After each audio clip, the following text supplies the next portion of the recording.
Page 311 continued. The Georgians' contribution to English poetry, para. The place of the Georgians in the history of English poetry is not very prominent. In their time, they reacted against the decadent romanticism of the early 20th century. Their freshness of approach to nature and their colloquial and genuinely lyrical style were welcome. However, as a group, they lacked the strength and originality and the intellectual critical base which characterizes the true modernist poets, chiefly Eliot and Pound, who were very soon to write a new chapter in the history of literature. Isolated from its historical context, the term, quote, Georgian poetry, unquote, has now come to signify, in Abram's words, quote, verse which is mainly rural in subject matter, comma, and traditional rather than experimental in technique and form, unquote, stop, para. Poetry between the two wars and T.S. Eliot.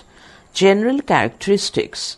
The years between the two world wars, 1918 to 1940, are rich in poetic activity. As in the pre-war period, so also now tradition and innovation exist side by side. Such innovators as the imagists, symbolists, and surrealists continue to produce works of merit, while the traditionalists continue largely in the Victorian and Georgian traditions. There are also poets who combine tradition with innovation, and even the most daring innovators are not entirely free from traditional influences.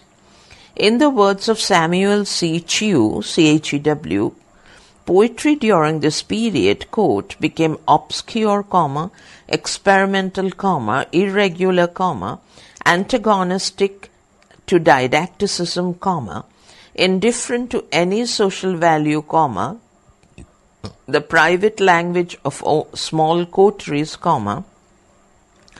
with much dependence upon verbal subtleties and patterns of association, to complex, unstable, and fleeting as sometimes to become incomprehensible to the writers themselves, stop, unquote.